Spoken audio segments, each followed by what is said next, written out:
भैया जी कहीं में आपका एक बार फिर स्वागत है। बातचीत के सिलसिले को जोड़ने के लिए एक बार फिर से मैं हाजिर हूं। आज का जो मुद्दा है उसमें मैंने कोशिश की है कि तमाम जगहों से लोगों को जोड़ा जाए, जगह जगह से। शो में मैंने कोशिश की है कि अगर बॉलीवुड से भी लोग हैं तो वाइस चांसलर हैं, शिक्षाविद हैं, तो कोशिश हमने ये की है कि बहुत सुदूर कहीं कोई मोहल्ले में एक छोटे से कस्बे में अगर कोई परचून की दुकान चलाता है तो उसको भी जोड़ा जाए शो में। आज की जो बात है, आज का जो मुद्दा है वो ये कि पॉजिटिविटी रेट जो जिसका बारे में बात हो रही है, कोरोना की पॉजिटिविटी रेट, वो धीरे धीरे कम हो रही है। पूरे देश की बात करें तो लगभग 6.5 के आसपास है। और ये बात शुरू से कही जा रही थी कि अगर 5 से कम होती है तो अनलॉक करना शुरू किया जाएगा, और बहुत जगह और बहुत तरह से इसको किया भी गया है। और यह भी कहा गया कि जैसे जैसे ये कम होती जाए वैसे वैसे इसको तमाम जगह जो लॉक्ड है उसको खोला जाए और सामान्य जीवन की तरफ बढ़ा जाए।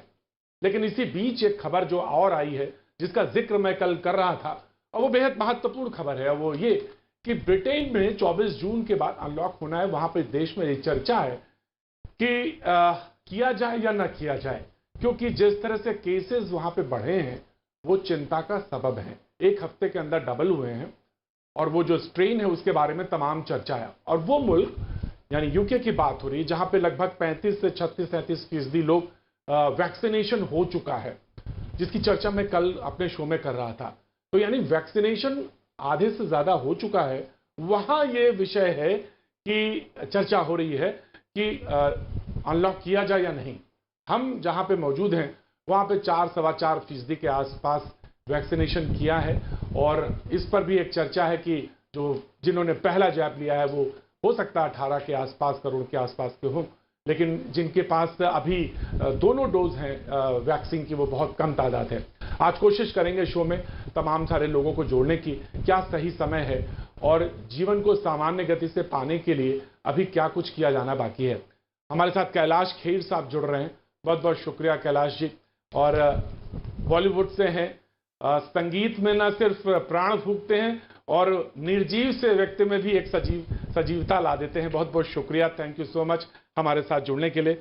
हमारे साथ डॉक्टर राकेश मिश्रा जुड़ रहे हैं, एडवाइजर हैं centre for cellular and molecular biology से, हैदराबाद से। Thank you so much sir हमारे साथ जुड़ने के लिए। हमारे साथ प्रोफेसर आलोक कुमार जी जुड़ रहे हैं, वाइस चांसलर हैं लखनऊ यूनिवर्सिटी से। Thank you so much sir हमारे साथ जुड़ने के लिए। आचार्य मृदुलकांत शास्त्री जुड़ रहे हैं राधाकांत मंदिर से, वृंदावन से। बहुत बहुत शुक्रिया। और कुछ देर बाद हमारे साथ डिस्ट्रिक्ट मैजिस्ट्रेट मथुरा के भी होंगे, और ये कोशिश करेंगे कि हम जैसे जैसे प्रोग्राम में आगे बढ़ते जाएं तमाम सारे लोगों को जोड़ते जाएं। मैंने कोशिश की आज प्रोग्राम में ऑल वॉक ऑफ लाइफ जानने की कोशिश करूंगा कि क्या सही समय है। लेकिन सबसे पहले मैं जानना चाहता हूं सबसे पद्मश्री कैलाश खेर जी के पास। और मुझे याद है शायद 14 या 15 का समय था जब मैं आपसे केदारनाथ में मिला था, और आप केदारनाथ में शायद 14 था या 15, मुझे ठीक से नहीं ध्यान है, 15 था शायद, और आपसे वहां मुलाकात हुई थी मेरी। मैं चाहता हूं कि कुछ प्राण फूकें, और कल तो आप एक अपना सॉन्ग भी रिलीज कर रहे हैं, एनवायरनमेंट डे है कल। तो पर्यावरण सिर्फ प्रकृति का जो सारे हिस्से हैं सब जुड़ते हैं उसमें, और ऐसे समय में जब बहुत निष्क्रिय सा लग रहा है जीवन, और हम बात कर रहे हैं कि कैसे खुले कब सजीवता हो, तो कुछ क्या कहना चाहते हैं और क्या सॉन्ग है आपका, यहां से शुरू करें फिर प्रोग्राम में आगे बढ़ता हूं मैं जी। कैलाश खेर जी नया गाना लेकर आ रहे हैं जिसका नाम है हम हैं जहां जहां हैं हम, जिंदगी वहां जहां हैं हम। यानी इसमें यमक अलंकार है, हम हैं जहां जहां हैं हम, जहां हम हैं वहां जहां है। ये पेड़ कह रहे हैं, बच्चे कह रहे हैं, वनस्पतियां कह रही हैं, ये पत्ते कह रहे हैं, टहनियां कह रही हैं, छोटे पौधे कह रहे हैं, बड़े वृक्ष कह रहे हैं कि जहां हम हैं जिंदगी वहीं है। लेकिन समझदारों में, जिम्मेदारों में इस समाचार, इस संदेशा का थोड़ा अभाव नजर आता है, क्योंकि देखते ही देखते मनुष्य चलता तो है एक समझदारी की पगडंडी पर, लेकिन पता नहीं कहाँ भटक जाता है, और कैसे हमने किस तरह से अपने इस पूरे नक्षत्र का, इस ग्रह का, जो भी इस प्लैनेट का किस तरह से ह्रास किया है, ये पता ही नहीं चला कि हमने कैसे कर लिया ये नुकसान। और यदि हम सोचें कि इन्होंने किया है, उन्होंने किया है, तो मैं उसके लिए भी सोचूं कि नहीं, अब वो सोचने को भी देर हो गई है। अब तो यही कहना उचित होगा कि मैंने किया है ये नुकसान, मैं गुनाहगार हूँ और मैं कसूरवार हूँ, मेरी वजह से इस धरती कुछ पर। कुछ कहना अपने तरह से, आपका जो हथियार है अपनी तरह से कुछ कहना चाहेंगे? कुछ दो स्वर देना चाहेंगे, स्वर लगाना चाहेंगे? पापा की दाढ़ी लटक गई, नीम काका की पूंछ अटक गई, अमरुदों की आम से कमर जुड़ गई, नीम नाना की कोहनी मुड़ गई, बड़े पेड़ ने हथेली बढ़ा के कहा छोटे पौधों से मुस्कुरा के, छुई मुई से यूं ना देख मुस्का के, मैं तो खुश हूँ अपनी खोखर में उगा के, छोटी छोटी टहनियाँ रंग बिरंगी तितलियाँ हंसने हंसाने लगी, गाने गुनगुनाने लगी। वाह, हम हैं क्या बताऊं, जहाँ यहीं से आपके स्वर से आगे बढ़ता हूं। जिंदगी गुनगुनाने लगी। मैं यहीं से, कैलाश जी, मैं आगे बढ़ना चाहता हूं। आपकी ही बात की, आपकी ही लाइन को मैं आगे ले जाना चाहता हूं। बहुत बहुत शुक्रिया, मेरे साथ प्रोग्राम में बने रहिए। और मैं सबसे पहले डॉक्टर राकेश मिश्रा आपके पास आना चाहूंगा। और जो खतरा सबसे पहले सामने दिखाई पड़ रहा है, मैं जानना चाहता हूं कि क्या सही समय होगा सर, क्योंकि जिस तरह से यूके के लिए इसका उदाहरण सामने है, हम ये जानना चाहते हैं हमारे लिए क्या सबक है। वैक्सीनेशन का प्रोग्राम आपको मालूम है चल रहा है, उस पर बहुत चर्चा है, परिचर्चा है, लेकिन as a scientist, as a adviser CCMB, आप क्या देना चाहेंगे, सोसाइटी को बताना चाहेंगे इस वक्त कि क्या हो सकता है, ऐसे समय हम लोग क्या प्रिकॉशंस लेने? डॉक्टर राकेश मिश्रा। देखिए, ये बहुत ही जरूरी और एक तरह का सवाल है, क्योंकि हम ज़्यादा दिनों तक लॉकडाउन भी नहीं रख सकते, उससे समाज को नुकसान होता है, और जो खास करके जो आर्थिक स्तर पे कमज़ोर वर्ग है, उसको बहुत परेशानी होती है लॉकडाउन से। और लेकिन लॉकडाउन का फ़ायदा हमने देखा कि इतनी तेज़ी से बढ़ रहा था, और हॉस्पिटल में भीड़ लगी हुई थी। लॉकडाउन से फ़ायदा हुआ और केसेस कम हुए, हॉस्पिटल को थोड़ा राहत पहुंची, हेल्थ केयर वर्कर को थोड़ा राहत पहुंची। तो हमें अब जो है ये एक सामंजस्य बनाना होगा कि बगैर लॉकडाउन के हम लॉकडाउन के फ़ायदे को कैसे ला सकते हैं। अगर सभी मिलके ये इस तरह का डिसिप्लिन में रहें, अनुशासन के साथ रहें कि मास्क लगाएं, भीड़ ना करें और कम से कम बाहर निकलें, और ये समझ के चलें कि अभी कोरोना एकदम आस-पास है और किसी भी टाइम पे हमको दबोच सकता है। ये जो वेरिएंट है बहुत ही तेज़ी से फैलने वाला है, तो हमको इससे बच के रहना है और एक-दूसरे को बचाना भी है। अगर हम ऐसा करें और सरकार जो है वो टेस्ट ज़्यादा करती रहे, जिससे कि अगर कोई जो इन्फेक्टेड है तो उसको सलाह दें कि आप घर में रहो, बाहर मत निकलो, क्योंकि ज़्यादातर लोगों को हॉस्पिटल जाने की ज़रूरत नहीं पड़ती है। इस तरह से हम करें और वैक्सीन को तेज़ी से आगे बढ़ाएँ। अगर ये 3 चीज़ें हम करने के लिए तैयार हैं ईमानदारी के साथ, तो धीरे-धीरे लॉकडाउन को खोला जा सकता है। लेकिन लॉकडाउन खोल के फिर से हम वही करने लगे कि भीड़-भाड़ में जाएँ और बिना परवाह के सब कुछ करते रहें, तो फिर से ये बढ़ने लगेगा, हमको फिर से अगला लॉकडाउन और बहुत सारी जानें जाएँगी जिनको कि बचाया जा सकता है। तो ये एक तरह से आप सोचिए तो हमारे हाथ में है। अगर हम अनुशासन में रहते हैं, मास्क लगाते हैं, भीड़ में नहीं जाते हैं और मिनिमम बाहर निकलें, थोड़े दिनों तक 3-4 महीने जब तक कि ज़्यादा वैक्सीनेशन ना हो जाए और वायरस को हम अच्छी तरह से कमज़ोर सर, ना एक कर चीज सकें। कही गई, और टेस्ट डॉक्टर मिश्रा, करके एक चीज कही गई और वो ये कहा गया कि आपको सबसे ज्यादा महत्वपूर्ण चीज है जहां पे आपकी पॉजिटिविटी रेट 5% से कम है, जहां पे पॉजिटिविटी रेट 5% से कम है, कोरोना पॉजिटिविटी रेट, वहां पे आप अनलॉक कर सकते हैं। लेकिन जिस तरह से हमारे सामने, मैं खास तौर से आज आपको ये सवाल रखना चाहता हूं कि यूके का उदाहरण सामने है, हमको क्या सबक लेना होगा। वहां पे उन्होंने अनलॉक किया, प्रोग्राम्स करना शुरू किए, हर्ड इम्यूनिटी की बात करनी शुरू करी, लेकिन नतीजे फिर से सामने आ गए वहां के। तो हमको इस बात का डर भी है और इस बात के प्रिकॉशंस भी लेने होंगे और क्या स्टेप्स लेने, ये बहुत महत्वपूर्ण होगा। डॉक्टर राकेश मिश्रा। हाँ, नहीं, आप वही बात मैं कोशिश कर रहा खोलने की। जो 5% हुआ है, 2% हुआ, ये चूंकि लॉकडाउन की वजह से हुआ। इसका मतलब ये नहीं कि वायरस चला गया कहीं पे। वायरस तो है ना, 5% दिख रहा है। इसका मतलब कि वायरस है। और अगर हमने खोला तो 5% से 10%, 20% होने में इसको टाइम नहीं लगेगा, क्योंकि इसकी इन्फेक्टिविटी बहुत जबरदस्त है। इसलिए मैं कह रहा हूँ कि या तो आप लॉकडाउन लगा के ऐसे बैठे रहिए, वो चल नहीं सकता है।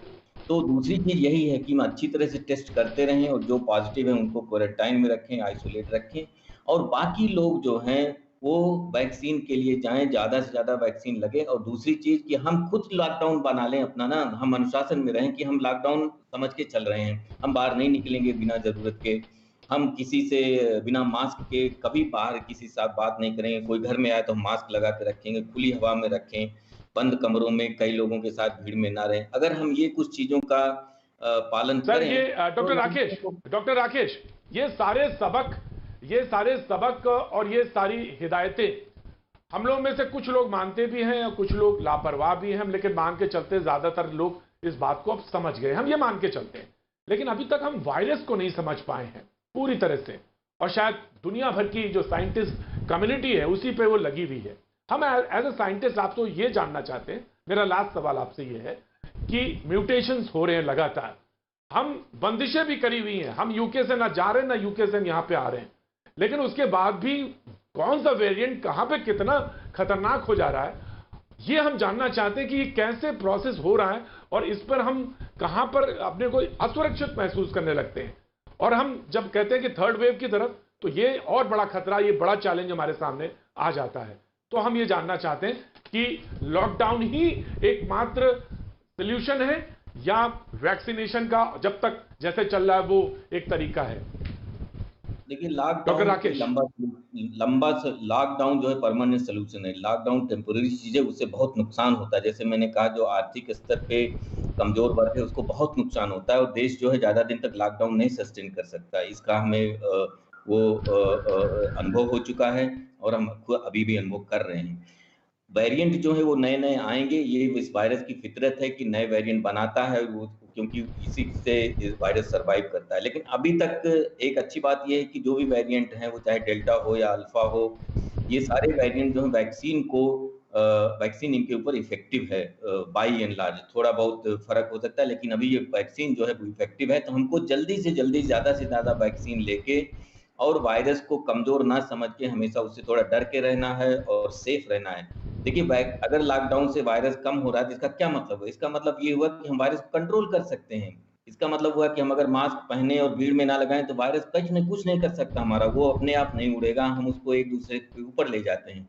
इसलिए अगर हम लॉकडाउन ना होते हुए भी लॉकडाउन की तरह का अनुशासित एक व्यवहार करें, एक दूसरे को बचाएं, तो हम लॉकडाउन से बाहर आ सकते हैं धीरे धीरे। और इसमें हमको ये अपना एक कल्चर बनाना होगा कि जो मास्क ना पहने। राइट सर, आपकी पूरी बातचीत से मुझे दो चीजें समझ में आई। लॉकडाउन जो है वो कम कर सकता है चीजें, लेकिन वो सोल्यूशन नहीं है। वैक्सीनेशन की तरफ जाना पड़ेगा। वैक्सीनेशन दोनों, यानी आपने कोवैक्सीन ली है, कोविशील्ड ली है, या स्पुतनिक वी ली है, या जो आने वाली वैक्सीन हैं वो ली है आपने, तो आप ये कह सकते हैं कि आप बहुत ज्यादा खतरे में नहीं है, सुरक्षित है। हाँ, अस्पताल तक जाने की नौबत नहीं आएगी। अभी तक साइंटिस्ट जो कह रहे हैं, साइंटिस्ट की जो कम्युनिटी कह रही है, वो इस बात की ओर इशारा कर रही है, और ये बेहद महत्वपूर्ण चीज है जो आपने बताया। मैं प्रोफेसर आलोक राय साहब के साथ आना चाहते हैं, वाइस चांसलर हैं लखनऊ विश्वविद्यालय के। सर, अब उसका प्रैक्टिकल पहलू जब हम आते हैं सोसाइटी पे, ये तो एक थ्योरेटिकल चीज है, जब हम प्रैक्टिकल सिद्धांत पे आते हैं तो यूनिवर्सिटीज भी खुलेंगी, एंट्रेंस का क्या सवाल होगा ये भी आएगा, एग्जामिनेशन होंगे, कैसे होंगे, आने वाले समय में क्लासेस को लेकर क्या होगा, सोसाइटीज में चहलकदमी बढ़ेगी। तो ये सवाल यहां पे आ जाता है। वही मैं पंडित मृदुलकांत जी, मैं आपके पास आऊंगा। इससे पहले मैं जाना चाहूंगा आलोक राय साहब के पास, क्या सोच रहे हैं, एज शिक्षाविद भी हैं आप, तो बच्चों पे क्या असर पड़ रहा है, यह भी एक बहुत महत्वपूर्ण सवाल है कि वो घर पे ही बैठ के सारी शिक्षा ले रहे हैं, तो ये ज्यादा दिन तक वो भी नहीं चलेगा। तो कैसे हो, सोल्यूशन की तरफ कैसे बढ़े? प्रोफेसर आलोक राय। नमस्कार प्रतीक जी। अभी जब आप कह रहे थे पॉजिटिविटी रेट की, तो उसमें एक बड़ी इंटरेस्टिंग चीज़ मुझे ये लग रही थी कि जो पॉजिटिविटी इन्फ्लुएंस करने के लिए इनिशिएटिव लखनऊ विश्वविद्यालय ने किए, उस पर मैं थोड़ा ध्यान आकृष्ट कराऊँ लोगों का। उसमें हम लोगों ने एक स्टूडेंट काउंसलिंग शुरू की, साइकोलॉजिकल काउंसलिंग, बिकॉज बच्चा महीनों से घर पे बैठा हुआ है और उसको क्लास लेने में भी दिक्कत महसूस हुई। तो एक साइकोलॉजिकल काउंसलिंग हमारी यूनिवर्सिटी ने शुरू किया अपने सारे स्टूडेंट्स का। इसके अलावा हम लोगों ने, हमारे एक फैकल्टी ऑफ योग एंड अल्टरनेटिव मेडिसिन है, उसके तहत भी हम लोगों ने बहुत सारे इनिशिएटिव शुरू किए और पर डे 8 बजे अगर आप भी चाहें तो हमारी वेबसाइट पे लॉगिन करके योग कर सकते हैं, उसके थ्रू पॉजिटिविटी इन्फ्लुएंस हो। इसी के साथ साथ हमारे कल्चरल सेल, यूनिवर्सिटी के कल्चरल सेल ने एक फेस्टास्टिक नामक ऑनलाइन कल्चरल प्रोग्राम भी किया विच लास्टेड फॉर अराउंड 4 days, जिसमें म्यूज़िक, डांस, कविता, बहुत सारी कल्चरल एक्टिविटीज़ थी और इससे पॉजिटिविटी इन्फ्लुएंस हुई। मुझे लगता है हमारी यूनिवर्सिटी में हम लोगों ने शुरू किया एक हैप्पी थिंकिंग लैब, उसने भी एक मेजर कंट्रीब्यूशन किया towards spreading positivity among students. तो ये तो वो एक सोल्यूशन है जो बच्चा घर पे बैठा है और एक बहुत तरह की एंजाइटी को इनकाउंटर कर रहा है, उसको हम कैसे एड्रेस किए।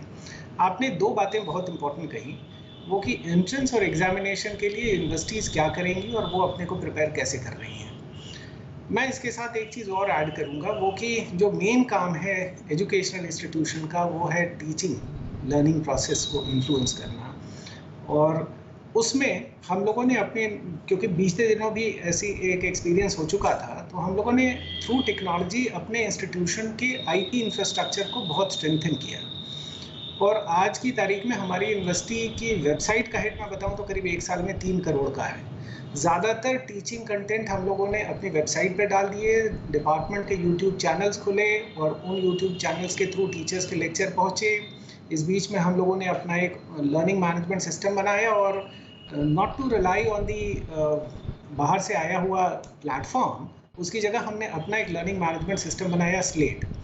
इस स्लेट के ऊपर हमारी ज़्यादातर क्लासेस चल रही हैं। और इसके अलावा हम लोगों ने ऑनलाइन क्लासेस को रिव्यू करने के लिए वीकली अप्रेजल भी लिया, सो दैट कि बच्चा इंगेज रहे। ये वो समय है जब वो घर में बैठा हुआ है, दोस्तों से मिल नहीं सकता है, टीचर से मिल नहीं सकता है। आलोक जी, मैं ये बात तो आपकी समझाइए, तो व्यक्ति के अंदर पॉजिटिविटी आने वाले समय में शिक्षा नीति, शिक्षा की टेक्निक, ये तो बहुत सारी चीजें, तमाम सारी चीजें बदलेंगी, ये तो बात सच है और ये बदल रही है, समय के साथ बदल जाएंगी। लेकिन मैं ये जानना चाहता हूं कि खासतौर से चैलेंज जो आपके सामने जो आने वाला है, सबसे बड़ा चैलेंज वो लेकर है कि एंट्रेंस को लेकर क्या कुछ पॉलिसी बनाई है। जहां तक मैं लखनऊ यूनिवर्सिटी की बात कर लेता हूं, या कुछ वाइस चांसलर्स के बीच में बातचीत शुरू हुई है तमाम सारी जगह, या मैं ये एक सवाल आपसे पूछूं कि आने वाले समय में अगर एडमिशन का क्राइटेरिया आपके यहाँ ही होगा, लखनऊ यूनिवर्सिटी में तो क्या होगा, क्योंकि कल मैं सीबीएसई के सेक्रेटरी साहब से बात कर रहा था, तो मैं आपके यहाँ भी जानना चाहता हूँ किस तरह से, क्योंकि जैसे ही खुलेगा, अनलॉक होगा, तो बच्चे सोचेंगे जरूर कि अब कब यूनिवर्सिटी खुल रही है, कब प्रोफेशनल कॉलेजेस खुल रहे हैं। तो मैं ये जानना चाहता हूँ आपसे। इसमें एंट्रेंस, इस साल हम लोगों ने एंट्रेंस एग्जामिनेशन कराने का प्लान किया है और वो स्ट्रिक्टली इसलिए भी है क्योंकि अब बच्चों के रिजल्ट्स आएंगे और रिजल्ट्स ज़्यादा एवरेज आउट हो जाएंगे, क्योंकि उनके पीछे कुछ वर्षों के शायद मार्क्स का एक मीन निकाल के उनका रिजल्ट आ जाए। इससे बच्चे को सफ़र ना करना पड़े, इसके लिए हम लोग एंट्रेंस करा रहे हैं, सो दैट कि अभी तक का प्लान, जो अभी तक की डायनामिक्स है हमारे पास, हम एंट्रेंस प्लान कर रहे हैं। पीएचडी का एंट्रेंस हम मोस्ट लाइकली जुलाई फर्स्ट हाफ में कर देंगे और उसको ऑनलाइन कर रहे हैं। इसमें 2 इनिशिएटिव लिया कि बच्चे को ज़्यादा ट्रैवल ना करना पड़े, इसलिए सेंटर्स ज़्यादा बना रहे हैं और परीक्षा ऑनलाइन करा दे रहे हैं। अंडर ग्रेजुएट और पोस्ट ग्रेजुएट भी अभी तक का हमारा प्लानिंग है, हम उसको बिल्कुल करने जा रहे हैं। और जो पॉइंट ऑफ कॉन्फिडेंस हमारा है वो मैं इस तथ्य से आपका ध्यान आकृष्ट कराऊं कि पिछली साल हम लोगों ने अगस्त 9 तारीख को पूरे हिंदुस्तान का पहला 4.5 लाख बच्चों का बीएड का स्टेट एंट्रेंस टेस्ट कराया था, which went of very very peacefully and very very successfully. तो वो एक कॉन्फिडेंस है हमारे पास कि हम एंट्रेंस के थ्रू बच्चे को एक अपॉर्चुनिटी दे सकें कि वो एक लेवल प्लेइंग फील्ड। लेकिन आपके सामने फिर चैलेंज आएगा, जैसे मैं कहूँ कुछ यूनिवर्सिटीज ने अपना एंट्रेंस जो एग्जामिनेशन है वो कैंसिल कर दिया, मार्क्स को आधार बनाया है, तो आपके सामने ये चैलेंज आएगा, क्योंकि फिर भीड़, फिर इन्फेक्शन, अनलॉक की वही सवाल जिसको कि मैं जानना चाह रहा हूं, और शिक्षा के क्षेत्र में आपसे मैं जानना चाहता हूं, तो फिर कैसे इस चैलेंज को लेंगे? कुछ लोगों ने मार्क्स को ही क्राइटेरिया बना लिया है, तो अगर आप एग्जाम एंट्रेंस का कराएंगे और अपने सेंटर्स बढ़ा रहे हैं, ये अच्छी बात है, लेकिन वो उसको डिसइंफेक्ट करना और ये सारी प्रोसेस कैसे उसको इंश्योर करेंगे, ये भी एक सवाल आएगा आपके पास। कैसे करेंगे उस चैलेंज को सामना? इसीलिए मैं आपका ध्यान आकृष्ट कर रहा था। पिछले साल अगस्त 9 को हम लोगों ने 4.5 लाख बच्चों का एंट्रेंस एग्जाम कराया बीएड का स्टेट वाइड, और which went of very very successfully. तो हमारे पास एक एक्सपीरियंस उस बात का है। हालांकि परिस्थितियां जैसी बनती हैं वैसे हमारे डिसीजंस भी डायनेमिक हो सकते हैं, बट एज ऑफ नाउ हम लोगों ने एंट्रेंस, और उसका रीज़न मैंने बताया कि बच्चों को एक लेवल प्लेइंग फील्ड मिले और वो उसकी जैसी तैयारी है उस तरह के इंस्टीट्यूशन में उसका दाखिला हो सके। इसमें सीबीएसई ने जो एग्जामिनेशन और सब्सिक्वेंटली बहुत सारे राज्य सरकारों ने जो अपना एंट्रेंस एग्जाम विड्रॉ किया, इससे भी बहुत बड़ी मदद मिल रही है, क्योंकि अदरवाइज अभी से वो एग्ज़ाम प्लान करते तो 1-1.5 महीने के अंदर एग्ज़ाम की स्कीम निकाल के एग्ज़ाम शुरू कराते, फिर वो 1-1.5 महीने एग्ज़ाम चलता, फिर उसके 1 महीने तक रिजल्ट आते। वो जो 4 महीने का पीरियड होता वो अब कट हो गया। तो हमारे पास सब्सीक्वेंट टाइम जो भी अगले 2 महीने के अंदर हमको एक पर्याप्त समय मिलेगा, जिससे कि बच्चा स्थितियाँ सामान्य हो रही हैं और हम 2 महीने के अंदर प्रवेश परीक्षा करा दें, ताकि अच्छा बच्चा डिप्राइव ना हो अच्छे इंस्टीट्यूशन में दाखिले से। हालांकि we are open for any change in the decision, considering the kind of situation and the dynamics of the environment. Right sir, तो बहुत इंपॉर्टेंट आपने बताया कि आप प्लान कर रहे हैं अभी, और 2-2.5 महीने का आपको 3 महीने का एक टाइम मिल जाएगा, एक विंडो मिल जाएगी, और आप एंट्रेंस एग्जाम के लिए प्लान कर रहे हैं। लेकिन यही मैं जानना चाह रहा था कि जब अनलॉक होगा, और सर एक बात जरूर बहुत महत्वपूर्ण है, आप जरूर उस पर गौर करेंगे, वो ये कि आपने पिछले साल अगस्त में कराया था, वो आपके पास एक्सपीरियंस है, लेकिन वो पहली लहर थी और ये दूसरी लहर है, नो डाउट बहुत खतरनाक है ये, तो इस पर बहुत जरूर गौर करने की जरूरत है, और आप जरूर इस पर गौर करेंगे। हाँ, आपने अपना एक प्लान ऑफ चॉकआउट किया है, और मैं यही जानना चाह रहा था कि जिंदगी में तमाम सारे लोग कहाँ कहाँ किस तरह से अनलॉक के प्रोसेस में आना दिया। हमने बात करी शिक्षा के क्षेत्र में, बच्चों के क्षेत्र में किस तरह से चीजें डायनेमिक्स कैसे बदली है, उस तरफ जाने की बात करी। मैं अब आता हूं उस तरफ जहां हर तरफ से निराशा होती है, उसके बाद व्यक्ति 2 दरवाजा खटखटाता है। वृंदावन से हमारे साथ मृदुलकांत शास्त्री जी जुड़ रहे हैं, बहुत बहुत शुक्रिया। मैंने सुना कि मथुरा में भी और वृंदावन में भी खुले हैं, मंदिरों में तरफ लोग रुख कर रहे हैं। मैं जानना चाहता, नवनीत चहल साहब भी आ गए हमारे साथ, मथुरा के डीएम है, बहुत बहुत स्वागत है। तो मैं जानना चाहता हूं कि आप, क्योंकि वहां पे पीठासीन है, आप वहां पे मंदिर के प्रभारी भी हैं, तो आप भक्त भीड़ ना हो और इस समय को समझा जाए, और कैसे दर्शन के लिए कैसे मैकेनिज्म बना रहे हैं, ये मैं जानना चाहता हूं, जहां तक वृंदावन का सवाल है। पंडित मृदुलकांत जी, मेरा निवेदन है, हमें अभी पूर्व वक्ताओं की बातों को अगर हम समझें तो हमें अब किसी भी वायरस के साथ, किसी भी इस तरह की स्थिति के साथ रहना सीखना होगा। बहुत सारी व्यवस्थाएं ऑनलाइन हो गई हैं, लेकिन दर्शन और अध्यात्म बहुत बड़े स्तर पर ऑनलाइन नहीं हो सकता। व्यक्ति अपने आराध्य के दर्शन ऑनलाइन करे और व्यक्ति अपने आराध्य के दर्शन प्रत्यक्ष रूप से करे, दोनों में उसका भाव में बड़ा अंतर आ जाता है। अभी वृंदावन मथुरा में बहुत सारी व्यवस्थाएं सरकारी स्तर पर संचालित की जाती हैं। हम लोग बार बार सबसे निवेदन कर रहे हैं कि सभी मंदिर अपनी अपनी ओर से अपने स्तर से कुछ न कुछ करें। जैसे हम लोगों ने अपने मंदिरों में किया, कुछ मंदिरों में हुआ, तो हम लोगों ने लोगों को पास टोकन देना शुरू कर दिया, लोगों को टाइम बताना शुरू कर दिया। जब तक एक ग्रुप 4 लोग मंदिर के अंदर हैं, तब तक दूसरा ग्रुप एंट्री नहीं करे। लेकिन श्री बांके बिहारी जी जैसे जो मंदिर हैं, बड़े बड़े मंदिर हैं, उनमें ये व्यवस्था बहुत ज्यादा संभव नहीं है। दूसरी बात हमको समझनी होगी कि बहुत सारे लोग जो ऑनलाइन रजिस्ट्रेशन के द्वारा 500 लोगों को परमिशन है, तो सभी लोग ऑनलाइन रजिस्ट्रेशन नहीं कर सकते हैं। बहुत सी गांवों की आने वाली जो एंट्री है, लगभग 75% अगर हम देखें, तो गांवों का जो आने वाला क्राउड है वो किस तरह से रजिस्ट्रेशन करेगा। तो उसके लिए वृंदावन में अभी सभी सामाजिक संस्थाओं के स्तर पर ये प्रयास है। हमारे आदरणीय डीएम साहब भी जुड़े हुए हैं, हम उनसे निवेदन करेंगे, कुछ पॉइंट्स बनाने पड़ेंगे। जैसे तिरुपति बालाजी में अलग अलग हॉल्स हैं, उस तरह से अलग अलग पॉइंट्स बने, सेंटर बने। जब वृंदावन में व्यक्ति किसी भी रास्ते से एंटर करे, मथुरा में एंटर करे, तब उसी समय ये पूछ लिया जाए कि आप किस मंदिर के दर्शन करना चाहते हैं। पूरा एक प्रोसेस है, उसमें उसको टाइमिंग दी जाए, एक निश्चित समय दिया जाए और उस समय पर ही वो व्यक्ति वहां दर्शन करने के लिए पहुंचे। और मैं कहना चाहूंगा कि मंदिरों को अपने स्तर पर, ठीक है, मैं ये सवाल रख लेता हूं। मृदुल कांत जी, आपका अच्छा सुझाव है। मृदुल कांत जी, आपका अच्छा सवाल है और हमारे साथ नवनीत जी जुड़े हुए हैं, डिस्ट्रिक्ट मजिस्ट्रेट मथुरा से। बहुत बहुत स्वागत है भैया जी कई में। मैं जानना चाहता हूं किस तरह से, क्योंकि अनलॉक की प्रोसेस शुरू हो रही है और बहुत सारी चीजें सोची जा रही हैं। 5% से जहां पे कम है पॉजिटिविटी रेट, वहां पे बहुत अनलॉक की बात है।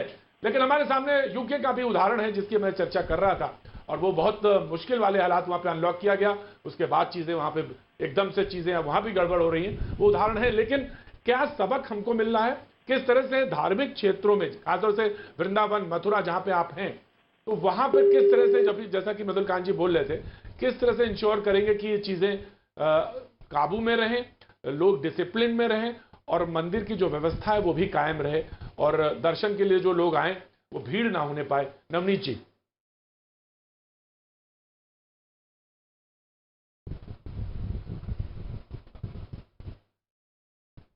नवनीत जी का मुझे लग रहा है कनेक्टिविटी में थोड़ी प्रॉब्लम आ रही है, लेकिन मैं एक बार फिर से मृदुल कांत जी के पास जाना चाहूंगा। जी मृदुल जी, आप बोल रहे थे कुछ, कंटिन्यू करिए। जी मृदुल कांत जी। मंदिरों के स्तर पर हो सकता है भैया जी, अभी टेक्नोलॉजी इतनी ज्यादा एडवांस्ड है, उस टेक्नोलॉजी के साथ हमको जीना सीखना पड़ेगा। हमें अपने जीवन को शुद्धि की ओर ले जाना है। जिसका आहार बहुत शुद्ध है, जिसका जीवन बहुत शुद्ध है, जो हमारे धार्मिक ग्रंथों में जो व्यवस्था बताई गई थी, उसी की ओर हमको लौटना पड़ेगा। मैं कह रहा हूं कि वायरस की तीसरी लहर कब आएगी, हम इस पर ध्यान नहीं दें, क्योंकि जैसा अभी कहा जा रहा है कि हम लोग यूके से 2-2.5 महीने पीछे चल रहे हैं, तो ये एक संभावना है कि लहर 15 अगस्त से और 30 अगस्त 31 अगस्त के बीच में भी आ सकती है, सितंबर के फर्स्ट वीक में आ सकती है। लेकिन यूएस में दूसरी बात भी कही जा रही है कि तीसरी मुझे अच्छा लग रहा है, मुझे अच्छा लग रहा है मृदुल कांत जी, आप कह रहे हैं, आप ऐसा कह रहे हैं तो मुझे अच्छा लग रहा है। लेकिन ऐसा है, हो ना हो ज्यादा अच्छा है। इतना स्पेसिफिक आप कह रहे हैं, मुझे नहीं पता। लेकिन मैं नवनीत जी के पास एक बार फिर से कोशिश करूंगा। सवाल वही है मेरा कि जैसा मृदुल कांत जी कह रहे थे, टेक्नोलॉजी से जोड़ा जाए मंदिरों को और इंश्योर किया जाए भीड़ ना हो, दर्शन के लिए टाइम स्पेसिफिक किए जाएं। अगर 400-500 लोगों को दर्शन करना है तो ये जान लिया जाए पहले कि किस मंदिर में इनको जाना है दर्शन के लिए। और ये सिर्फ बात मंदिरों के लिए नहीं है, तमाम सारे, क्योंकि प्रोग्राम को मैं स्प्रेड कर रहा हूं। लेकिन मैं जानना चाहता हूं कि आप कैसे इंश्योर कर रहे हैं, जहां तक जनपद मथुरा का सवाल है, वृंदावन मथुरा की सवाल है। नवनीत जी। जी धन्यवाद।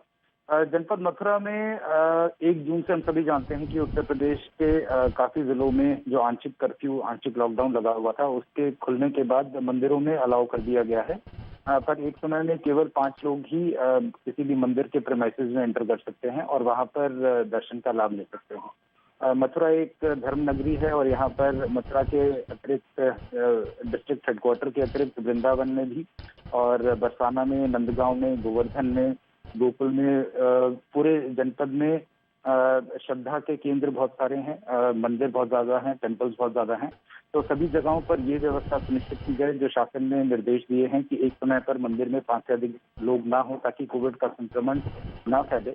उसके लिए सभी मजिस्ट्रेट्स के साथ, जो हमारे एसडीएम्स हैं उनके साथ और जो संबंधित पुलिस ऑफिसर्स हैं उनके साथ, जो हमारी मंदिर की मैनेजमेंट है उनका टाइप किया हुआ है। और सभी जो मंदिर मैनेजमेंट हैं वो अपने माध्यम से, अपने स्तर पर ही जो सभी सिक्योरिटी पर्सनल हैं उनके पास प्राइवेट, उनके माध्यम से, उनके वॉलंटियर्स के माध्यम से जो मंदिर के एंट्रेंसेस हैं वहीं पर ही सैनिटाइजर का प्रयोग करते हैं। सभी लोग जो एंटर करते हैं उन्हें सैनिटाइज करते हैं, एंट्री कराई जाती है। मास्क यदि किसी ने न पहना हुआ हो तो मास्क डिस्ट्रीब्यूट किए जाते हैं। थर्मल स्कैनिंग प्रत्येक व्यक्ति की की जाती है और जहां आवश्यक हो वहां रैंडम सैंपलिंग करने के भी प्रावधान गवर्नमेंट की हेल्प से, प्रशासन की हेल्प से किए जाते हैं। और इस चीज के फोटोज और वीडियोज। नवनीत जी, ये तो इंश्योर किया गया, ये तो मैंने माना कि एक चीज कहा जा रहा है जो बहुत महत्वपूर्ण है कि जिधर मृदुल कांत जी इशारा कर रहे थे कि भीड़ ना लगने पाए। गांव देहात से जुड़ा हुआ इलाका जहां पे शायद लोग आ जाएं तो कैसे उनको इंश्योर करें। ये भी क्या कि वैक्सीनेशन को लेकर, दूसरी बात यह कि जहां से वृंदावन की गलियां हैं वहां पे जो तमाम सारे लोग हैं उनके वैक्सीनेशन को कहां तक इंश्योर किया, उनकी टेस्टिंग को लेकर कितना हम सजग हो पाए हैं, क्योंकि स्प्रेड ना हो इसके लिए ये भी बहुत जरूरी है कि जो ठेले पे लोग हैं, रेडी पे लोग हैं, उनको कैसे इंश्योर कर रहे हैं। जैसे कई जगह मैंने देखा कि अयोध्या में ये ड्राइव चलाई है उन्होंने, तो क्या आप भी इस तरह की ड्राइव पे हैं, कर रहे हैं? और मंदिरों को अंदर व्यवस्था नई टेक्नोलॉजी से जोड़ना, और जो अनभिज्ञ लोग हैं, दर्शन से किसी को नहीं रोका जा सकता, लेकिन हाँ उसको कैसे ढाला जाए आने वाले समय में, ये एक बहुत बड़ा चैलेंज है। और ये स्प्रेड ना हो इसके लिए हमको कैसे अपने को दुरुस्त करें, ये एक बहुत बड़ा चैलेंज सामने है। नवनीत जी, जैसा कि वैक्सीनेशन के बारे में आपने पूछा, तो वैक्सीनेशन ड्राइव वार्ड में और ग्रामीण क्षेत्रों में भी जाकर ये ड्राइव मथुरा में भी लगातार की जा रही है, जिसमें विभिन्न वर्गों के जो लोग हैं उनको एग्रेसिवली एक्टिवली वैक्सीनेट कराया जा रहा है, और इसमें हमें काफी सहयोग भी हमारे जो जनपदवासी हैं उनका मिल रहा है। सैम्पलिंग जो भी हाल ही में अनलॉक हुआ है, उसके बाद से सैम्पलिंग जो है हमने रेलवे स्टेशन और बस स्टैंड पे 100% प्रत्येक व्यक्ति जो जनपद मथुरा में आ रहा है रेलवे स्टेशन या बस स्टैंड के माध्यम से, उन सभी की 100% हम सैम्पलिंग कर रहे हैं, और उनके जैसे टेस्ट आते हैं उस हिसाब से आगे हेल्थ प्रोटोकॉल के हिसाब से कार्रवाई की जाती है। तो वैक्सीनेशन भी तेजी से कराए जा रहे हैं, सैम्पलिंग भी तेजी से कराई जा रही है, और जो सीसीटीवी कैमराज हैं जिनकी फुटेजेस मंदिर मैनेजमेंट जो है वो रखती है, वो सीसीटीवी कैमरे की फुटेजेस भी हम देखते हैं, और उनके द्वारा जो डायरेक्शंस हैं उनको फॉलो किया जा रहा है कि नहीं, कि एक टाइम पर 5 ही लोग अंदर प्रेमिसेस में हो, और यदि बाहर भी हो तो बाहर भी एक निश्चित दूरी पे, 2 गज की दूरी पे सभी लोग खड़े हुए हों और डिसिप्लिन के साथ खड़े हुए हों। इस चीज को इंश्योर करने के लिए लोकल पुलिस फोर्स जो है वो भी मदद के लिए हमारे मंदिर मैनेजमेंट के लिए हम सभी लोगों ने लगाई है। तो अभी तक बहुत अच्छा चल रहा है, और मथुरा में इस समय दर्शनार्थी भी श्रद्धालु भी थोड़े कॉशियस हैं। बहुत अधिक संख्या में अभी तक 1 जून से शुरुआत हुई है, तो अभी तक बहुत ज्यादा संख्या में दर्शनार्थी और श्रद्धालु मंदिरों में नहीं आ रहे हैं, बड़े संभल के आ रहे हैं, जो कि एक अच्छी बात है। और कोविड के प्रोटोकॉल का अनुपालन भी हो रहा है। सुबह शाम हम ये वीडियोस वगैरह जो है वो सभी डिफरेंट टेम्पल्स जो हमारे डिस्ट्रिक्ट में सभी से मंगवाते हैं। मैं एक बहुत वेरी क्विक एक जवाब चाहता हूं नवनीत जी, क्या कुछ आपने लिमिट तय करी है कि मंदिरों में इससे ज्यादा दर्शन नहीं होंगे, और एक बहुत स्ट्रिक्ट के साथ, बहुत कड़ाई के साथ इसका पालन होगा? कुछ ऐसा तय किया अभी नवनीत जी मंदिरों में दर्शन के लिए? जैसा हमारे जैसे मैंने बताया, एक टाइम पर 5 लोगों से ज्यादा एक समय पर अंदर एंटर ना करें, इस चीज के डायरेक्शंस गवर्नमेंट के हैं, और उसी को फॉलो कराया जा रहा है सभी टेम्पल्स में। अभी हाल ही में जो लॉकडाउन हुआ था उससे पहले जो बड़े मंदिर हैं, जैसे कि बिहारी जी का टेम्पल है, वहां पर ऑनलाइन रजिस्ट्रेशन पूर्व ऑनलाइन रजिस्ट्रेशन के बाद ही एंट्री अलाउ किए जाने की व्यवस्था की गई थी।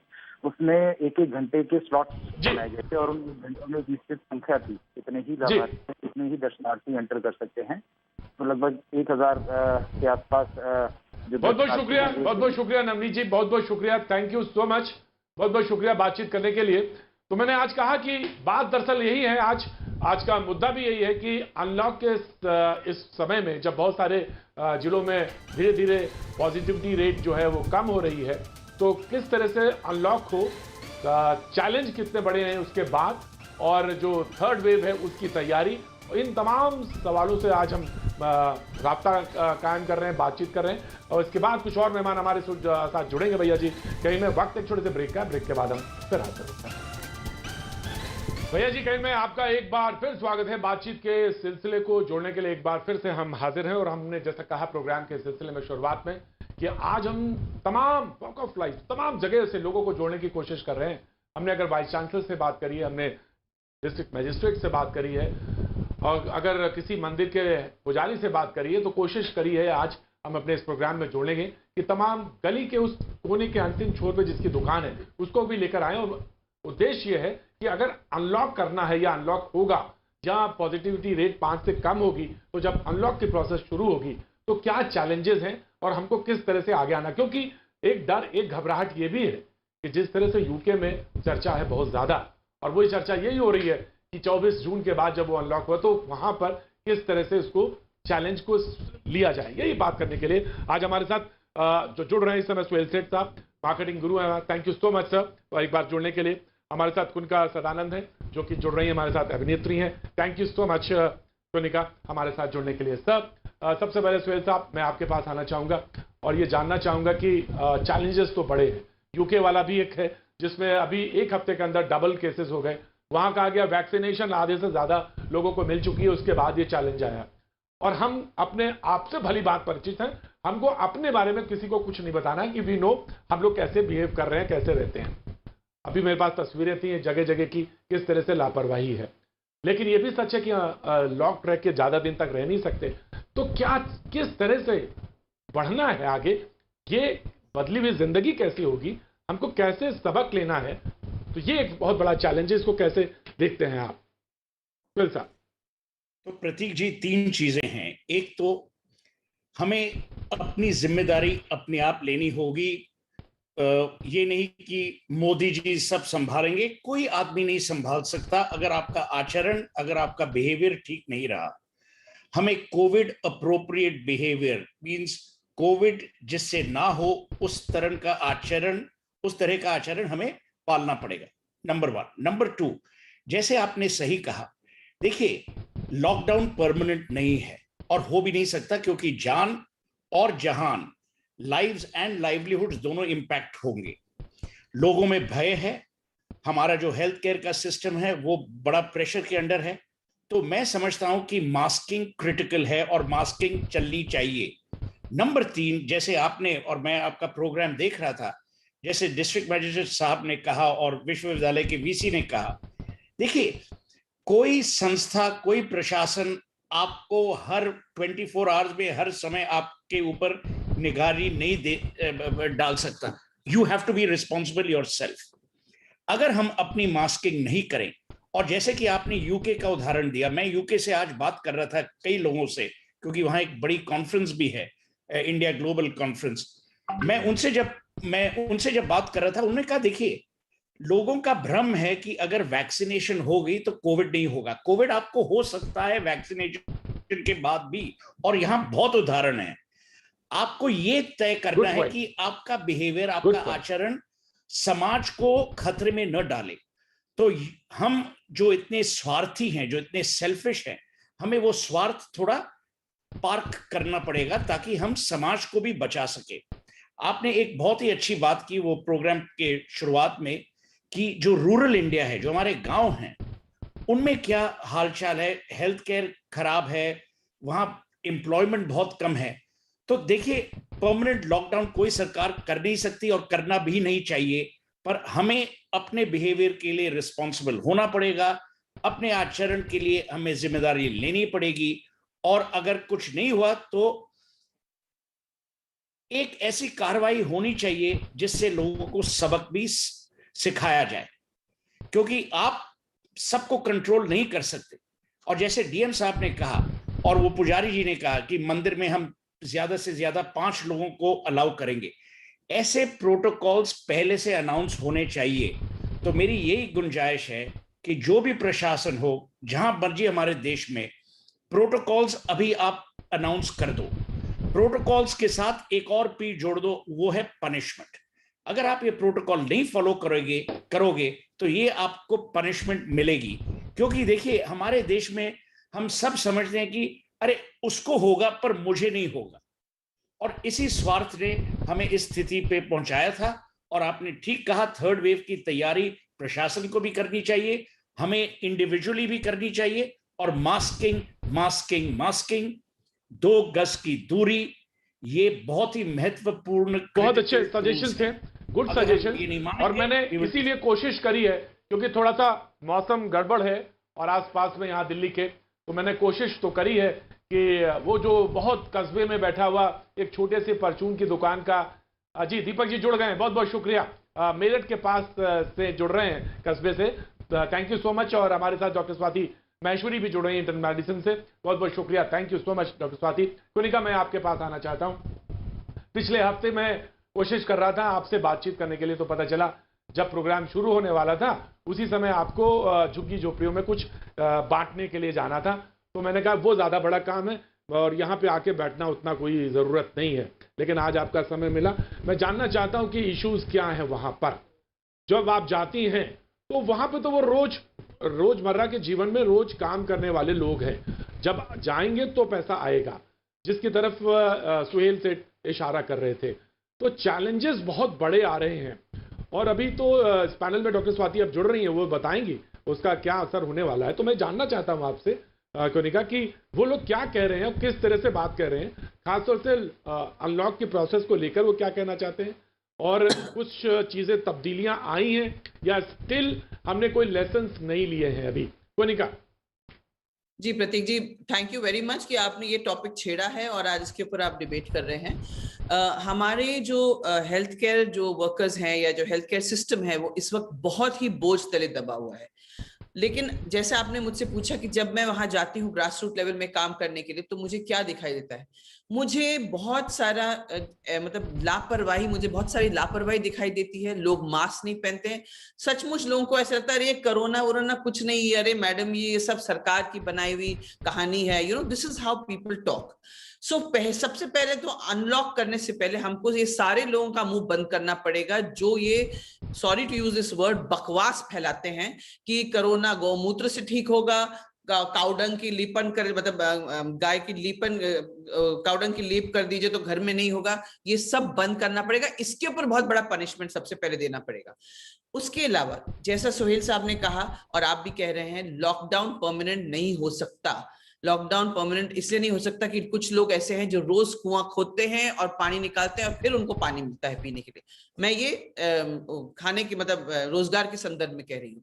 सो लॉकडाउन अगर परमानेंट नहीं हो सकता, हमारे जैसे देश में जहां इतनी बड़ी जनसंख्या है, जहां इतने लोग अनपढ़ हैं, और अगर लोग अनपढ़ गंवार नहीं हैं तो उनके ऊपर गंवार मतलब बहुत बड़े बड़े सेलिब्रिटी गंवारों की तरह बात करके उनके दिमाग में ये सब भूसा भर देते हैं।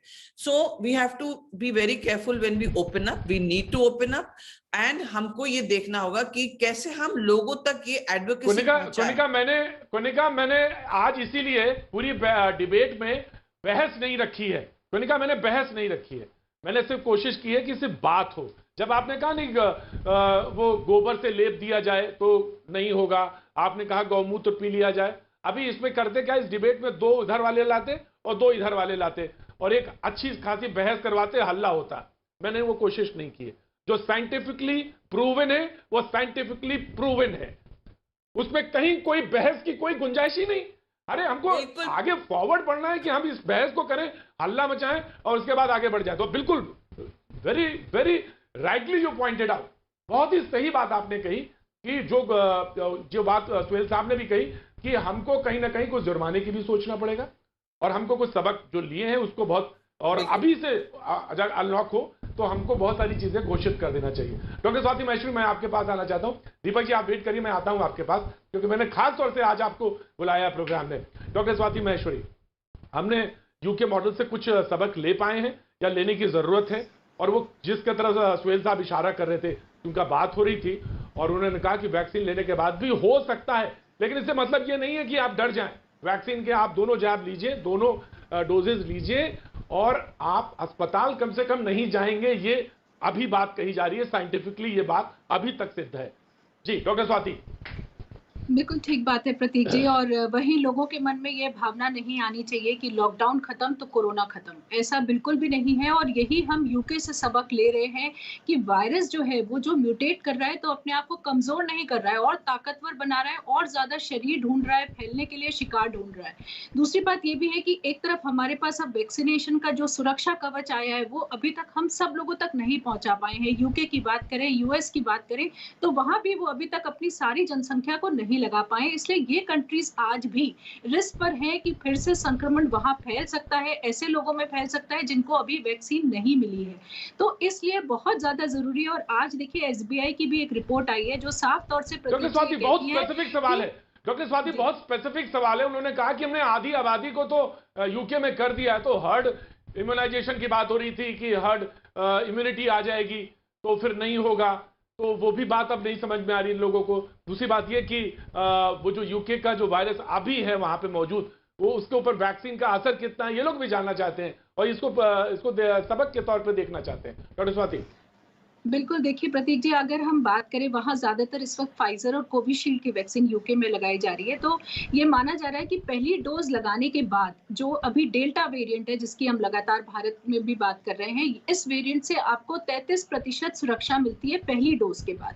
और जो यूके स्ट्रेन है, जिसे हम अल्फ़ा वेरिएंट बोलते हैं अब, उसके लिए आपको सुरक्षा मिलती है लगभग 50%। वहीं अगर जब आप दूसरी डोज़ लगा लेते हैं, जिसकी कोशिश यूके कर रहा है कि ज़्यादा से ज़्यादा लोगों को सेकंड डोज़ लगा ले, तो आप जो है इस वक्त डेल्टा स्ट्रेन से 93% तक सुरक्षित हो सकते हैं। और वहीं इतना ही सुरक्षा आपको जो है यूके वेरिएंट से भी मिल जाती है, अल्फा वेरिएंट से भी। तो कोशिश यही है लगातार कि ज्यादा से ज्यादा लोगों को जो है सेकंड डोज दी जाए, क्योंकि वहां अभी वो 70% लोगों को फर्स्ट डोज दे चुके हैं और ऐसे में स्ट्रेन से कंप्लीट प्रोटेक्शन नहीं मिला है। कुछ प्रोटेक्शन मिल गया है लेकिन कंप्लीट नहीं मिला है। तो उनकी भी लगातार यही कोशिश है कि वो सेकंड डोज देकर के लोगों को ज्यादा प्रोटेक्ट कर लें, क्योंकि कोशिश ये है कि हम सिवियरिटी ऑफ डिजीज को बचा लें। जैसे अभी लोग बोल रहे थे कि वैक्सीन 100% सुरक्षा नहीं देती, फिर भी संभावनाएं है कि इन्फेक्शन हो सकती है, लेकिन आपको सिवियरिटी ऑफ डिजीज से बचाती है। और वही हमारी कोशिश भी है कि हम सिवियरिटी ऑफ डिजीज से बचें। उसके लिए एक तरफ हम वैक्सीनेशन करें, एक तरफ हम अपने हेल्थ केयर स्ट्रक्चर को स्ट्रॉन्ग बनाएं, ताकि जो भी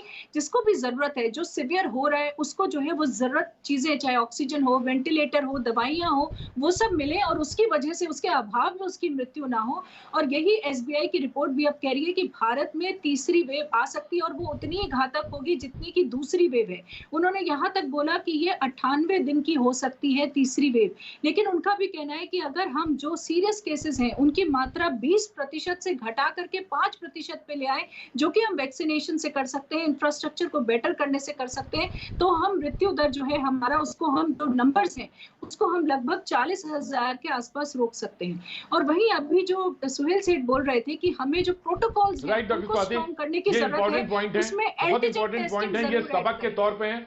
मैं कुनिका, मैं आपके पास आना चाहूंगा, लेकिन एक छोटा सा ब्रेक है। मैं ब्रेक के बाद जब लौटूंगा तो आपसे जरूर जानूंगा। और दीपक जी हमारे साथ हैं, एक मेरठ के पास एक छोटा सा कस्बा ही है मवाना, वहां पे एक छोटी सी दुकान चलाते हैं परचून की। तो मैंने कोशिश आज की है कि अपने पैनल पे अगर सुहेल सेठ हैं, वीसी हैं, डिस्ट्रिक्ट मैजिस्ट्रेट हैं, डॉक्टर स्वाति हैं, कुनिका हैं, तो हमारे साथ वो छोटे से कस्बे से एक छोटी सी दुकान वाले दीपक कुमार जी भी मौजूद रहे, क्योंकि इनको कभी प्लेटफॉर्म नहीं मिलता है जैसे लोगों को। तो क्यों डिबेट में, क्योंकि हल्ला ज्यादा होता है। तो मैंने कोशिश की है कि आज इनसे जरा पूछें कि इनका क्या तजुर्बा है। और कुनिका, मैं आपसे पूछूंगा, जब आप जहां जाती हैं वहां लोगों के अंदर में क्या भ्रम है, उनको कैसे दूर किया जा सकता है, ये जानना चाहूंगा। वक्त नहीं, छोटे से ब्रेक के बाद में फिर हाजिर होता हूं। भैया जी, कहीं में आपका एक बार फिर स्वागत है। बातचीत के सिलसिले को एक बार फिर से हम जोड़ने की कोशिश कर रहे हैं। ये बात तो सच है कि दुनिया बिल्कुल बदली हुई नजर आएगी, चाहे डॉक्टर्स और पेशेंट का रिलेशन हो, चाहे कॉलेजेस हो, स्कूल हो, बदली हुई परिस्थितियों में नजर आएंगे। इंटरटेनमेंट इंडस्ट्री तमाम सारे नए प्लेटफॉर्म्स की तरफ जाने की बात होगी, या आ रहे हैं, हम देख रहे हैं, बहुत सारी चीजें बदली हुई होंगी। दीपक कुमार जी जहां से आते हैं वहां जिंदगी बहुत धीरे धीरे से बदलती है, बहुत धीरे धीरे बदलती है। मेरठ के पास के एक कस्बे से हैं। मैं जानना चाहता हूं कि दीपक जी, पहले तो बताइए जिंदगी कैसे चली और कैसे चल रही है और क्या काम करते हैं आप? जी, मैं छोटा सा दुकानदार हूँ और हमारे कस्बे में बहुत बड़ा कोई बिजनेस नहीं है और मैं किसानों से जुड़ा हुआ काम करता हूँ बहुत ज्यादा। पिछले साल जैसे कोरोना आया था तो एक बार को ये महसूस हो रहा था कि ये सब चला जाएगा, सब दूर हो जाएगा। एक उम्मीदें थी कि हम फिर पुरानी ढर्रे पे लौट आएंगे। उससे जैसे जैसे उभरे, बाहर आए, 2-3 महीने रोजगार चला। अब फिर ये स्थिति हो गई कि दुकान पर भी जाएं या ना जाएं, इतना डर मन में भय आ गया बहुत ज्यादा कि दुकान पर जाने का भी मन नहीं कर रहा था। दूसरी तरफ बच्चे पालने की इच्छा, बच्चों को स्कूल फीस देने की इच्छा। अब इतना डर है कि जाएं या ना जाएं, बच्चों को रोटी भी खिलानी है और अपने आप को बीमारी से भी दूर रखना है। सबसे बड़ी समस्या यह है कि हम लोग किसानों से जुड़े हुए हैं, देहात से लोग आते हैं। अगर आप बुरा ना माने दीपक जी, आप बुरा ना माने, अन्यथा ना लें, अन्यथा ना लें, बुरा ना माने, तो अमूमन ये सवाल कोई नहीं टेलीविजन पर पूछता है जब तक कोई बहुत खास ना हो। मैं आपसे पूछना चाहता हूं कि एक महीने का टर्नओवर, अगर शब्द इस्तेमाल कर रहा हूं, तो दुकान से कितना होता होगा महीने का? ये मैं एक सवाल बस जानकारी के तौर पे बस जानना चाहता हूं, रफली। अपने बच्चों को खिलाने के लिए 15-20 हजार रुपए कमा लेते हैं हम लोग। उसमें बच्चों को पढ़ाना भी है, माँ बाप को भी देखना है, उनकी बीमारी भी देखनी है, वो सब। लेकिन वो सब तब है जब हम अपने सही ढंग से दुकानदारी कर पाए। लेकिन आज का तो ये हाल हो गया है कि दुकान पे जाना ही मुश्किल हो गया है। जाते हैं तो डर लगता है। जो लोग आ रहे हैं उनको टीका लगने का कोई अभी ढंग नहीं दिखाई दे रहा। थोड़े-थोड़े टीके आते हैं, किसी को लग गया, किसी को नहीं लगा। देहात आपने का लगवा क्षेत्र लिया है, टीका? रजिस्ट्रेशन आपने टीका जी लगवा मैंने लिया? लगवा लिया, लेकिन मैंने आपने टीका टीका लगवा जरूर लिया? लगवा लिया, लेकिन मेरे बेटे को 1 महीने से प्रयास हो गया, उसका अभी तक रजिस्ट्रेशन नहीं हुआ। कहने को तो 1 मई से पहली मई से ये हो गया था कि जी टीके का रजिस्ट्रेशन हो रहा है, लेकिन आज तक वो रजिस्ट्रेशन ही नहीं कर पाया। मैं भी खूब प्रयास में गया, कई बार सीएचसी में गया, कई बार सरकारी अस्पताल में गया कि रजिस्ट्रेशन हो जाए। वो कहते हैं जी अपने आप करो, आप इसको आपके उससे मोबाइल से होगा ये तो। अब हमारा गांव का क्षेत्र है, देहात का क्षेत्र है, या तो हमें इतनी जानकारी नहीं है या कहीं ना कहीं उसके रजिस्ट्रेशन में प्रॉब्लम है, तो हम वो टीके के लिए हम रजिस्टर्ड ही नहीं हो पा रहे हैं अभी तक। टीका तो हमारे तब लगेगा। तो हमारे आपके चैनल के माध्यम से मैं बार बार ये विनती करूंगा कि राइट सरकार राइट। टीके सुहेल के सुहेल काम हाथ में उठा रहे हैं, मैं सुहेल के टीके पास के जाना चाहते तो लेकिन दीपक आखिरी सवाल, कुछ कहना चाहते हैं, कोई सुझाव? जी, जी। कोई सुझाव कुछ कहना जी, जी। चाहते हैं अनलॉक के बारे जी, में? कुछ जी। कहना चाहते हैं? कुछ कहना जी चाहते हैं? बिल्कुल, मैं बिल्कुल ये जरूर कहना चाहूंगा कि जल्दी से जल्दी ये लॉकडाउन समाप्त हो, टीके के काम में युद्ध स्तर पे तैयारी की जाए।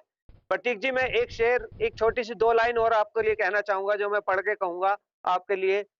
दिल को हर वक्त तसल्ली का गुमा होता है, दिल को हर वक्त तसल्ली का गुमा होता है, दर्द होता है मगर जाने कहाँ होता है। आप क्यों दर्द पूछते हो, दर्द की हालत हमसे एक जगह हो तो बता दूं कहाँ होता है।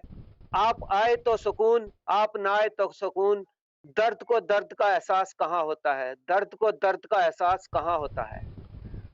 क्या बात है दीपक जी, बहुत बहुत शुक्रिया। यही हाल है आपका। मैं इसलिए पूछ रहा था क्योंकि हाल मेरा भी यही है, Konika and then I am coming. Suhail कुछ जोड़ना चाह रहे हैं? देन कोनिका मैं आपके पास। सुहेल मैं सिर्फ प्रतीक जी एक बहुत ही इंपॉर्टेंट विषय पे आपका ध्यान लाना चाहता हूं। कोनिका जी ने भी कहा, डॉक्टर महेश्वरी जी ने भी कहा, अगर हम बच्चों की वैक्सीन के बच्चों के लिए जो वैक्सीन है, अगर उसका हम ज्यादा से ज्यादा साइंटिफिक रिसर्च नहीं करेंगे, बहुत ही गलत बात होगी। नंबर 2, जैसे दीपक जी ने कहा, एक भारत है और एक इंडिया है। आपके पास और मेरे पास टेक्नोलॉजी के लिए हमारे पास इंस्ट्रूमेंट्स हैं। हमारे देश में करीब 30 या 40 करोड़ लोग हैं जिनके पास डिजिटल कम्युनिकेशन नहीं है। वो एप्लीकेशन का क्या करेंगे? तो सरकार को एक ऐसी भी प्रोटोकॉल एस्टैब्लिश करनी पड़ेगी कि डिजिटल डिवाइड, जो इसका जिक्र सुप्रीम कोर्ट ने भी कल कहा, डिजिटल डिवाइड हमें कोलैप्स करना पड़ेगा। क्योंकि अगर हम ये नहीं करेंगे तो हमारे जो भाई बहन हैं, जो रूरल इंडिया में रहते हैं, जो गांव में रहते हैं, उनके लिए एक बहुत ही खतरनाक स्थिति हम पैदा करेंगे। तो आपके चैनल के माध्यम से मेरी एक ही विनती है। सर टाइम बहुत कम है, कोनिका के पास जाना चाहूंगा, वो भी कुछ कहना चाह रही थी। कोनिका जी कोनिका। प्रतीक भैया, मैं आपको 4 बातों के से अवगत कराना चाहती हूँ। सबसे पहले जो जैसे सोहेल कहा कि डिजिटल डिवाइड है, डीएम लेवल पर, ग्राम पंचायत लेवल पर लोगों को रजिस्टर करना जरूरी है और ये मुहिम जल्दी से शुरू करना पड़ेगा। दूसरी बात, जहां बच्चों के वैक्सीन का सवाल है, जैसा सुना गया है कि तीसरा वेव जो होगा बच्चों के लिए बहुत खतरनाक होगा, इसके ऊपर डेफिनेटली और रिसर्च करना है और जल्दी से वैक्सीन लाना है। चौथी बात, हमें सिंगल डोज वैक्सीन को बढ़ावा देना होगा। सिंगल डोज वैक्सीन में सिर्फ एक ही है, वो है स्पुतनिक लाइट, क्योंकि हमारे देश की जनसंख्या इतनी बड़ी कि डबल डोज कराने के लिए आपको बहुत टाइम लगेगा। तो सिंगल डोज को बढ़ावा देना पड़ेगा। और सबसे आखिरी बात, ये politics on vaccine has to stop. आप सेंटर बोलेगा, स्टेट मंगाएगा, स्टेट बोलेंगे वो हमें वैक्सीन नहीं दे रहे। We have to stop. Centre has to get the vaccinations and have to give it to the state. We are paying taxes. जो बिस्किट खरीदता है 2 रुपए 5 रुपए वाला, वो भी टैक्स दे रहा है। और दीपक जी, आपका स्वागत है हमारे हमसे जुड़ने के लिए, बिकॉज अच्छा लगा आपकी बात सुनकर, दुख भी हुआ कि हम आपके लिए कुछ भी नहीं कर पाए। बहुत संयत भाषा में आपने कह दिया, बहुत संयत भाषा में आपने कह दिया। Doctor Swati, last word. Doctor Swati. बिल्कुल प्रतीक जी, देखिए सारे प्रोग्राम का जिस्ट यही निकल करके आता है कि जिस तरह से धरती एक धुरी पर घूमती है, उसी तरह से आज कोरोना की जंग एक धुरी पर घूम रही है, और वो है टीके की सुई। तो मेरे ख्याल से जिस तरह से इस वक्त सारे विश्व जी जान से लगे हुए हैं कि कैसे हर व्यक्ति तक वैक्सीन को पहुंचाया जाए, उसी तरह से हमारे भारत में भी हमें, और टीकाकरण के एक पहलू पे नहीं, सारे पहलुओं पर हमें उसकी सोच को लाना पड़ेगा, अपने एक्शन को लाना पड़ेगा, चाहे वो प्रोडक्शन हो, चाहे डिस्ट्रीब्यूशन हो, चाहे लोगों के मन का भ्रम हो, चाहे बच्चों की वैक्सीन हो। इसको चौतरफा हमारी जो लड़ाई है उसको हमें हर तरफ से घेरना पड़ेगा, तभी हम टीकाकरण को सफल कर पाएंगे। क्योंकि कहीं वैक्सीन है तो लोगों के मन में भ्रम है, कहीं वैक्सीन लगवाना चाहते हैं तो वैक्सीन नहीं है। तो इन सब चीजों को हमें जो पूरी पजल है, इसको इकट्ठे जब तक हम नहीं जोड़ेंगे तब तक हम सब लोगों को वैक्सीन नहीं लगा पाएंगे, और यही हमारी इस वक्त चुनौती है, जिसके प्रति मुझे लगता है इस वक्त सब। Thank you doctor Swati, thank you doctor Swati, thank you Sohail साहब, कोनिका बहुत बहुत शुक्रिया, thank you so much Deepak ji. आज अभी बस सिर्फ इतना, लेकिन कल फिर मिलेंगे किसी और बात और किसी आवाज के साथ। बने रहिए हमारे साथ, देखते रहिए न्यूज़ 18 इंडिया।